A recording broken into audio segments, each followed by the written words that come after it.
Hey guys, welcome to auto reviews. और आज मैं आपको बताने वाला हूँ अबाउट द रेनॉल्ट काइगर के बारे में। तो लेट्स फाइंड आउट कि इस गाड़ी में क्या क्या फीचर्स मिलता है, क्या प्राइस पॉइंट पे आई है कार। और साथ में चलिए शुरू करते हैं आज का video without wasting a single minute. आई मेरा प्रोडक्ट और आप देख रहे हैं ऑटो रिव्यूज का YouTube channel. Let's go guys.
तो शुरू करते हैं विद द फ्रंट प्रोफाइल। और जब आप लोग इस गाड़ी के फ्रंट प्रोफाइल की तरफ देखेंगे तो इसको सबसे पहले दोनों साइड पे आपको दो एलईडी DRLs मिल जाता है। And at the same time जब आप लोग इस गाड़ी के इंडिकेटर्स की बात करेंगे तो वो आप देख सकते हैं कि इसके DRLs के सेक्शन पे इसका इंडिकेटर देखने को मिल जाता है।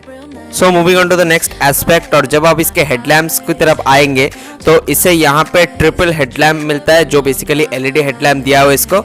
और इसे रेनो कहता है try octa pure vision LED headlamps. और जब आप इसके फ्रंट ग्रिल की तरफ देखोगे तो इसको एक क्रोम डिजाइन फ्रंट ग्रिल मिलता है, जिसके मिडिल पे आपको एक बड़ा सा रेनो का लोगो मिल जाता है। जब आप हेडलैम्प के थोड़ा अंडरनीथ सेक्शन को देखोगे तो यहाँ पे आपको ब्लैक कलर का बम्पर मिल जाता है। जब आप लोग इस गाड़ी के ओवरऑल फ्रंट लुक की बात करेंगे तो बहुत बढ़िया दिया हुआ है। और हाँ, एक बात दोस्तों, जब आप इस गाड़ी को देखेंगे आपके मन में ये ज़रूर ख्याल आया होगा कि कहीं ये क्विड तो नहीं है। जी हाँ दोस्तों, क्विड और इसमें बहुत ज़्यादा सिमिलरिटीज़ है, लेकिन जब आप इस गाड़ी को सामने से देखेंगे तब आपका थॉट चेंज हो जाएगा, बिकॉज ये क्विड से ज़्यादा बड़ी है। Now let's talk about the side profile of this car. And when you see the side profile of this car then you realize this is bigger than the Kwid. और इस गाड़ी में आपको टोटल 4 वेरिएंट्स आता है। एक है आपका RXC, दूसरा आपका RXL, तीसरा आपका RXT और चौथा है आपका RXZ। चारों ही वेरिएंट्स में आपको single tone and dual tone colour का ऑप्शन मिल जाता है। और जब आप इस गाड़ी के ORVMs की बात करेंगे तो इस गाड़ी में आपको कम्प्लीटली ब्लैक कलर के आउटसाइड रियर व्यू मिरर्स मिलता है विद टर्न इंडिकेटर्स के साथ। जब आप इस गाड़ी के फ्रंट टायर साइज की बात करेंगे तो फ्रंट में सबसे पहले आपको 195/60 के 8/16 inch diamond cut alloy wheels देखने को मिल जाता है। और इस गाड़ी में आपको MRF के टायर्स यूज किया गया है। जब आप इस गाड़ी के ऊपर देखेंगे तो ऊपर आपको सबसे पहले एक ब्लैक कलर का रूफ मिलता है, बिकॉज ये डुअल टोन वेरिएंट है। और उसके ऊपर आपको एक सिल्वर कलर का रूफ रेल्स देखने को मिल जाता है। और जब आप इस गाड़ी के रियर टायर साइज की बात करेंगे तो रियर पे भी आपको 195/60 का 8/16 inch diamond cut alloy wheels देखने को मिल जाता है। और रियर पे भी आपको MRF के टायर्स यूज किया गया है। Now let's talk about the rear profile of this car. और जब आप इस गाड़ी को रियर से देखेंगे तो रियर से भी एक काफ़ी ज़्यादा cool and rugged look provide कर रहा है फॉर श्योर। तो सबसे पहले आपको यहाँ पर एक स्पॉइलर मिल जाता है। और स्पॉइलर का जो लुक मिलता है यहाँ पे, ये डेफिनेटली स्टैंड आउट करता है ओवरऑल डिज़ाइन से। उसके बाद यहाँ पे देखेंगे तो यहाँ पे आपको ब्रेक लाइट दिया है। ऊपर आपको एक शार्प पिन एंटेना भी मिल जाता है। साथ में जब आप थोड़ा अंडरनीथ को देखोगे तो यहाँ पे आपको एक डिफॉगर मिल जाता है और एक रियर वाइपर भी दिया हुआ है इसको। चलिए अब बात कर लेते हैं इसके टेल लैम्प की। और जब आप इसके टेल लैम्प को देखोगे तो इसको एक C शेप का टेल लैम्प मिलता है, जो काफ़ी ज़्यादा अट्रैक्टिव दिया हुआ है। और जब आप इसके रियर टर्न इंडिकेटर्स की बात करोगे तो वो आपके टेल लैम्प के अंदर ही माउंटेड देखने को मिल जाएगा। और जब आप इस पार्ट को देखोगे तो यहाँ पे आपको एक क्रोम डिजाइन में रेनो का लोगो मिल जाता है। उसके अंदर आपको रियर पार्किंग कैमरा मिलता है और नीचे आपको काइगर की बैजिंग मिल जाती है। और जब आप टेल लैम्प के थोड़ा अंडरनीथ सेक्शन को देखोगे तो यहाँ पे आपको रिफ्लेक्टर मिल जाता है। उसके साइड पे देखेंगे तो आपको रियर पार्किंग सेंसर भी दिया हुआ है इस गाड़ी में। चलिए चलते हैं अब गाड़ी के अंदर और देखते हैं कि रेनो ने अपनी काइगर पे कितनी स्पेस ऑफर किया for the front end rear passenger के लिए। Let's go. चलिए शुरू करते हैं फ्रंट डोर से। फ्रंट डोर में देख लेते हैं कि आपको क्या क्या कंट्रोल मिलता है। Let's start. तो सबसे पहले जब आप यहाँ पे देखेंगे तो यहाँ पे आपको सबसे पहले मिलता है इलेक्ट्रिकली वॉर्ड बीम्स के कंट्रोल। उसके साइड पे देखेंगे तो आपको चारों पावर विंडोज के कंट्रोल मिलता है और उसके साइड पे देखेंगे तो आपको चाइल्ड लॉक का कंट्रोल भी मिल जाता है। नीचे की साइड को देखेंगे तो आपको यहाँ पे बॉटल होल्डर मिलता है जहाँ पे आपको 1-1 लीटर की बॉटल आराम से बैठ जाएगी और उसके साइड पे देखेंगे तो आपको स्पीकर मिल जाता है। जब आप इसके सीट्स की तरफ देखेंगे तो सीट्स में आपको सबसे पहले एडजस्टेबल हेडरेस्ट मिलता है, इसको फिक्स्ड हेडरेस्ट नहीं आता।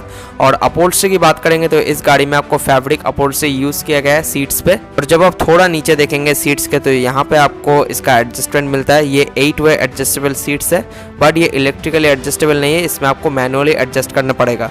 और जब आप इसके को ड्राइवर साइड सीट्स की बात करेंगे तो वहाँ पे आपको 6 वे एडजस्टेबल मिलता है बट वो भी आपको मैनुअली मिलता है। और जब आप यहाँ पे देखेंगे तो यहाँ पे आपको एक सिल्वर फिनिश में एयर वेंट्स मिल जाता है जिस पे आपको लिखा हुआ मिलेगा क्लीन एयर। और जब आप इस गाड़ी के स्टीयरिंग व्हील की बात करोगे तो इस गाड़ी में आपको 3 स्पोक स्टीयरिंग व्हील मिलता है विद स्टीयरिंग माउंटेड कंट्रोल्स के साथ और स्टीयरिंग के बीच पे आपको एक बड़ा सा रेनो की बैजिंग देखने को मिल जाता है। और जब आप इस गाड़ी के स्टीयरिंग व्हील के एडजस्टमेंट की बात करोगे तो इस गाड़ी में सिर्फ आप टिल्ट एडजस्टमेंट कर सकते हो, यानी कि आप सिर्फ हाइट के लिए एडजस्ट कर सकते हो स्टीयरिंग को। डिस्टेंस के लिए आप एडजस्टमेंट नहीं कर सकते बिकॉज टेलीस्कोपिक एडजस्टमेंट इसको नहीं दिया हुआ है। And this is for your left side control. अब यहाँ पे आपको volume up and down, radio and this is only for your audio and इससे आप अपना मोड भी चेंज कर सकते हो। और this is for your right side control. यहाँ पे जो आपका MID स्क्रीन मिलता है उसका कंट्रोल आप यहाँ से कर सकते हो। Now let's turn on the instrument cluster of this car. और जब आप इसके इंस्ट्रूमेंट क्लस्टर को देखोगे तो इसको एक फुल्ली डिजिटल इंस्ट्रूमेंट क्लस्टर मिलता है जिसके मिडिल पे आपको एक बड़ा सा डिजिटल स्पीडोमीटर एंड टैकोमीटर मिलता है, उसके साथ ड्राइवर इन्फॉर्मेशन भी। और लेफ्ट साइड पे आपको टेम्परेचर कंट्रोल मिलता है और राइट साइड पे आपको डिजिटल फ्यूल गॉज मिल जाता है। और जब आप इसके इंफोटेनमेंट सिस्टम की बात करेंगे तो इस गाड़ी में आपको एक फ्लोटिंग डिजाइन इंफोटेनमेंट सिस्टम मिलता है which will support Android auto, Apple CarPlay, Bluetooth and navigation जैसे फीचर। और इसमें 2 ऐसे फीचर मिलता है जो मुझे बहुत ज़्यादा पसंद है विच इज़ द जो Android auto and Apple CarPlay है वो आप वायरलेसली कनेक्ट कर सकते हो। और जब आप यहाँ पे देखेंगे तो यहाँ पे इसको कुछ कंट्रोल्स दिया हुआ है लाइक आपके हैजर्ड लाइट और एक्सेट्रा जैसी चीज़ें यहाँ पे मिल जाता है। और जब आप इस गाड़ी के एयर कंडीशनिंग सिस्टम की बात करेंगे तो इस गाड़ी में आपको एक single zone automatic climate control का ऑप्शन मिल जाता है। और जब आप इस पार्ट को देखोगे तो यहाँ पे आपको एक USB पोर्ट मिल जाता है और उसके साइड पे आपको एक स्टार्ट स्टॉप का बटन मिल जाता है। और जब आप यहाँ पे देखेंगे तो यहाँ पे आपको स्टार्ट स्टॉप बटन के ऊपर थोड़ी और स्टोरेज स्पेस मिल जाता है जहाँ पे आप अपना मोबाइल वगैरह भी रख सकते हो। इसमें हालांकि आपको वायरलेस चार्जिंग कंपनी फिटेड नहीं आता लेकिन आप एक एक्सेसरीज में इसको लगा सकते हो। और नीचे की साइड को देखेंगे तो वहाँ पे आपको एक 12V का चार्जिंग सॉकेट मिल जाता है। और जब आप लोग इस गाड़ी के गियर बॉक्स की बात करेंगे तो इस गाड़ी में आपको एक ऑटोमेटिक गियर बॉक्स देखने को मिल जाता है जहाँ पे आपको neutral, drive and reverse mode मिलता है और एक है आपका मैनुअल मोड जिसे आप प्लस करके गियर इंक्रीज कर सकते हो और माइनस करके गियर डिक्रीज कर सकते हो। और जब आप यहाँ पे देखेंगे तो यहाँ पे आपको 2 बटन्स मिल जाता है। पहला बटन जो है कि इस गाड़ी में आपको एम्बिएंट लाइटिंग का ऑप्शन देखने को मिल जाता है, उसको आप ऑन एंड ऑफ कर सकते हो इस बटन के थ्रू। और दूसरा जो बटन मिलता है एक डायल दिया हुआ है क्रोम फिनिश में, उससे आप अपना गाड़ी का मोड चेंज कर सकते हो। अब बेसिकली इस गाड़ी में आपको 3 मोड मिलता है, एक है आपका नॉर्मल मोड, दूसरा है आपका स्पोर्ट मोड और तीसरा है आपका इकोनॉमी मोड। तो जब आप इस डायल को राइट साइड की तरफ घुमाएंगे तो ये आप देख सकते हैं कि ये आपका स्पोर्ट मोड ओपन हो गया और इसमें आपको कलर चेंज हो गया है इस मोड पे। एंड उसके बाद अगर आप इसको लेफ्ट साइड घुमाएंगे तो आपका ये इकोनॉमी मोड चालू हो गया। तो और साथ में जब आप इसको मिडिल पे रखेंगे तो ये आपका नॉर्मल मोड। और जब आप इस गाड़ी के इस पार्ट को देखोगे तो यहाँ पे दोनों साइड पे आपको वैनिटी मिरर मिल जाता है। और जब आप इस गाड़ी के ग्लव बॉक्स की तरफ देखेंगे तो इस गाड़ी में आपको 2 ग्लव बॉक्स दिया हुआ है विच इज़ गुड। और जब आप इसके नीचे के ग्लव बॉक्स को देखेंगे तो इसमें स्टोरेज स्पेस बहुत ज़्यादा मिलता है, आप कई सामान इसमें रख सकते हो विदाउट एनी प्रॉब्लम। और जब आप लोग इस गाड़ी के इंटीरियर्स की टच एंड फील मटेरियल्स की बात करेंगे बहुत ही बढ़िया दिया हुआ है। यहाँ पे आपको एक फिनिश जो मिलता है काफ़ी अच्छा दिया हुआ है। एक चीज़ जो मुझे काफ़ी ज़्यादा डिसअपॉइंटेड लगी कि यहाँ पे आपको कहीं भी सॉफ्ट टच नहीं दिया है, अलग अलग टेक्सचर यूज़ किया गया है हार्ड प्लास्टिक के जो काफ़ी बढ़िया है। लेकिन इस सेगमेंट पे अगर आप इसके ओवरऑल आंसर की बात करेंगे तो काफ़ी बढ़िया इंटीरियर्स इस गाड़ी में दिया हुआ है। और जब अब इस टच स्क्रीन डिस्प्ले पे दोबारा देखेंगे तो इस गाड़ी में आपको जो रिवर्स पार्किंग कैमरा मिलता है उसका डिस्प्ले आपको यहीं पे दिया हुआ है, reverse parking camera with guideline के साथ। और जब अब इसके इस पार्ट को देखोगे तो यहाँ पे सबसे पहले आपको एक हैंड ब्रेक मिलता है और उसके बाद आपको यहाँ पे एक आर्मरेस्ट दिया हुआ है और उसके सामने आपको एक स्टोरेज स्पेस दिया हुआ है जहाँ पे आप बेसिकली अपना मोबाइल या वॉलेट रख सकते हो। और ये जो स्लाइड करने का प्रोसेस है, स्लाइड करके इसको ओपन कर सकते हो। इस जगह पे कहीं ना कहीं मुझे नेक्सॉन की याद ज़रूर आ गई फॉर श्योर।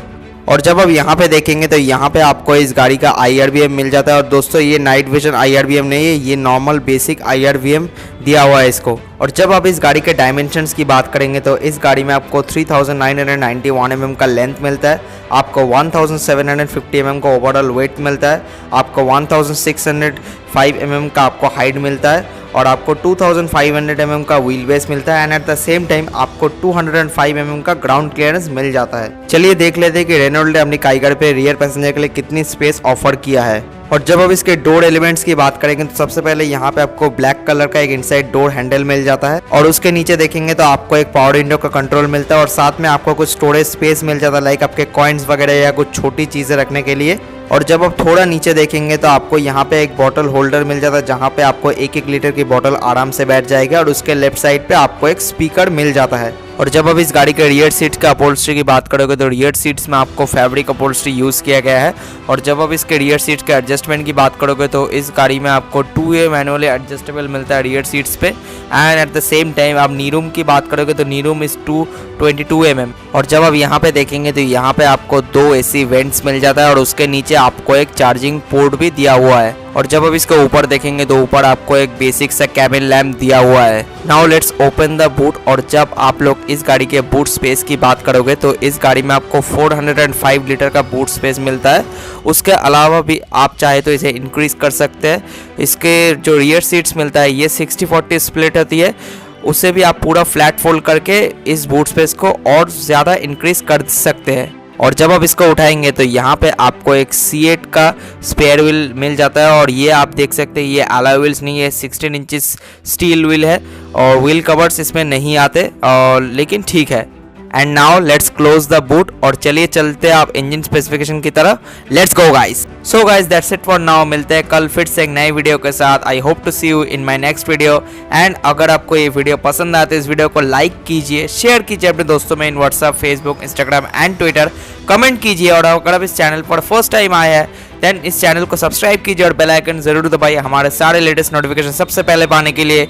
इस गाड़ी की जो प्राइसिंग एंड दूसरी डिटेल्स, शोरूम डिटेल्स एक्सेट्रा वो मैं आपको डिस्क्रिप्शन बॉक्स में छोड़ रहा हूँ, वहाँ से जाके आप चेक कर लीजिए। So thank you, take care and drive safe.